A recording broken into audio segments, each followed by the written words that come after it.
on to our next activity is a fireside chat where we will be joined remotely by our speaker, Sister Jenna, who is a spiritual mentor, author, and TV personality who hosts The Next Normal on YouTube and founded the Brahma Kumaris Meditation Museum in Maryland. Joining her is the moderator, Ms. Maki Kawamura, the managing director of Goy Peace Foundation in Japan.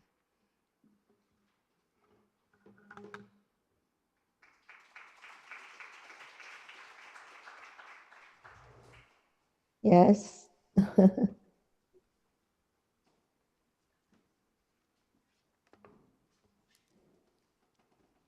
everybody. I'm the Vice President of the Goy Peace Foundation, and I would like to welcome Sister Jenna, who is in, I think, USA right now. She dedicated her life to deepening and living the value of compassion, and I wanted to ask her what compassion is in this time. Hello, Sister Jenna. Thank you very much for joining. Thank you very much.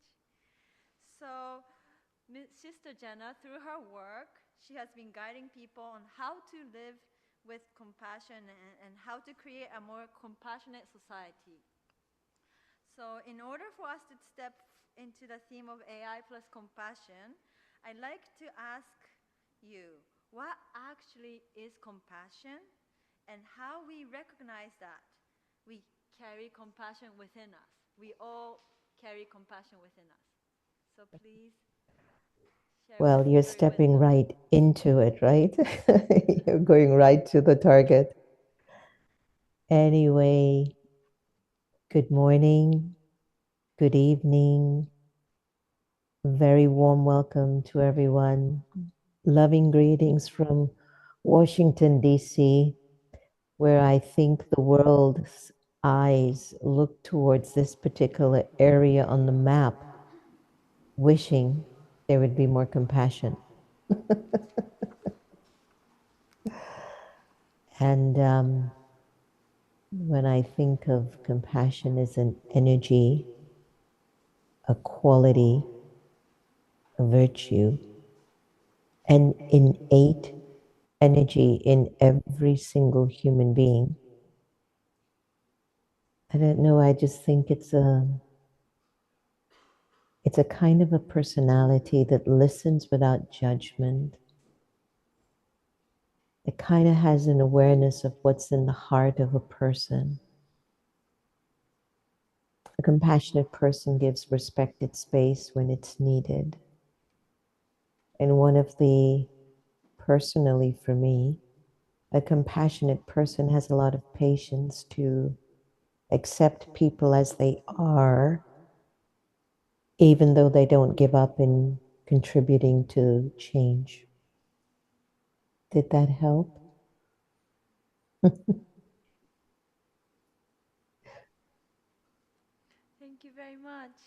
Thank you for telling us what compassionate person is. And I would like to ask you, like, how do we know? Like, how do we know I have compassion and you have compassion? You know, I'll tell you, in my early years of serving humanity, I've often thought that I was compassionate. I wanted to change the world and help the world and make the world a better place. And when I was transferred to Washington, D.C. from New York,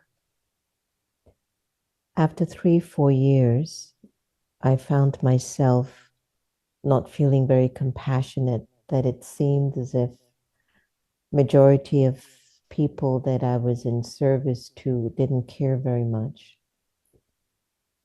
And so one night I was sitting with one of my spiritual elders of the Brahma Kumaris, and I said, you know, Sister Maini, I don't know, I feel like I've lost my compassion. And then she immediately said in a few words, have you checked your ego? And I believe that every single one of us have a button of compassion within us to be pressed and to activate. However, I think sometimes the ego comes in and removes the activation of compassion in us, you see? And so looking at AI and its enormous potential, if we are not a compassionate individual, then we won't be able to take advantage of what this incredible invention has offered our lives. I just want to emphasize that when you look at, I've been listening to some of the speakers, incredible information and knowledge. Thank you. Arigato. Thank you very much for that. But I started to think that why AI is so spectacular, it's that it is reminding us that if we go inside of our own souls, there's a vast world of potential in us. And when that button or that intelligence of compassion is pressed, that compassion can do so much for humanity to make it better. So when we're looking at AI, everyone, and compassion, you could actually combine these two great powers and create a world that works for all people and not just some. Instead of using it for destruction, it could be used for construction. And I think that's what makes this conference and this summit so important. And to every one of you sitting in that room, watching me right now, I'm just going to invite you to take 5 seconds and close your eyes. 1, 2, 3, 4, 5. And then look behind your eye. What thought or thoughts or feelings are emerging in you? Because those thoughts and those feelings are important to you, and they're valuable, and they're useful. So even you are a walking, living AI, an awakened intelligence, if you can focus your attention behind your eye more and more. Thank you very much. Thank you. I was inspired to hear that we all have compassion button, but when ego comes out, we lost touch of that.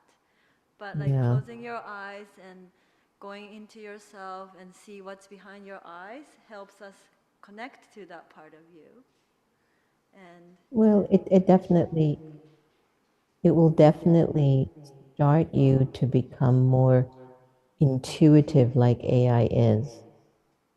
And a lot of times we lose the power of our intuition because we're so distracted by the outside world of sights and sounds and lifelines and projects and things that we are forced to do or we have to do or responsibilities, and we stop listening. And one of the things I love about AI, it's a great listener. Everything that you prompt, everything that you type in as a prompt, it listens with the intent to offer the best answer and advice for your life. And similarly, an individual with compassion and with awakened intelligence will know that it's vital for us to practice listening to our own thoughts so that we can find the right answers to whatever life requires from us. that's so true. Like, we become very intuitive and focused on ourselves, and then think, what is the compassionate way that human being can create next step to make the world that's more compassionate. Yeah. Yes. I think as we move into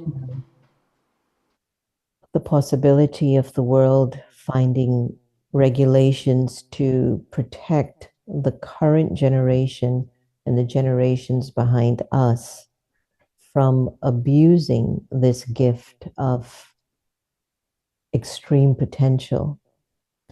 I think that if we were to begin to initiate, even from this summit and conference, a policy to integrate compassion within the way we use artificial intelligence, I think it would save definitely a few lives to be able to utilize a tool that is shaping our future.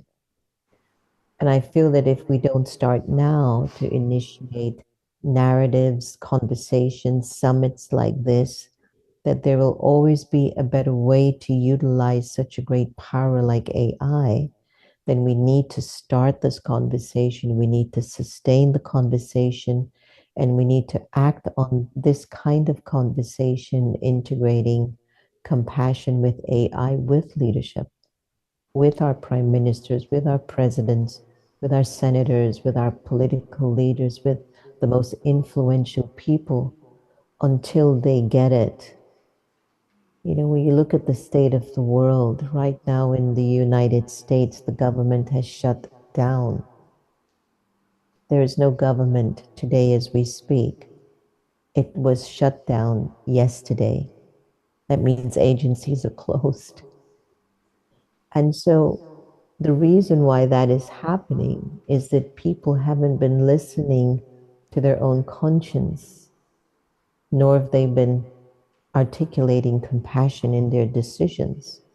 So it brings to life what you might call artificial intelligence. I call it awakened intelligence when I use it for all the right reasons. And you must think that artificial intelligence, awakened intelligence, technology, computers are actually a representation of the fact that human beings are no longer really getting along, but the world and civilization will continue. And if it's going to continue, we want peace.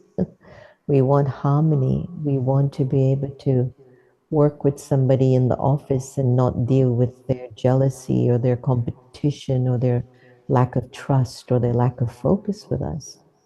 But if I were to deal with a robot or an artificial intelligence or awakened intelligence, I won't worry about the burden of somebody not liking me in my office or lying about me in the office or cheating me or judging me. I won't carry that weight every day because the robot doesn't have consciousness like the young girl was sharing earlier. And so, yes, I would respect a robot, whoever the young girl was, because I knew the person inventing it wanted something better for humanity. So I respect the intent behind it. You know, when the guy was, I forgot his name, was inventing the nuclear bomb, in his heart, he was questioning his why. Was he doing this? It was going to destroy the world, but yet he couldn't stop himself from doing it. And I think similarly, this awakened intelligence, there was something in it to, I think, move us towards, could we become a better humanity, a more intuitive humanity, a more compassionate humanity? And I say to you tonight from Washington, D.C., and to you in Japan and all over, we will, we can, and we are already doing it. It just has to amplify. Thank you very much, Sister Jenna. I think you have shared deep wisdom, but very simply, you clearly and simply, you have shared with us what compassion is and how we can create better human with AI, balancing the AI and awakening intelligence. So we are really honored and thank you for connecting and listening to your wisdom. So thank you very much. It's my pleasure. My pleasure. Arigato. Thank you so much, everyone. Take care.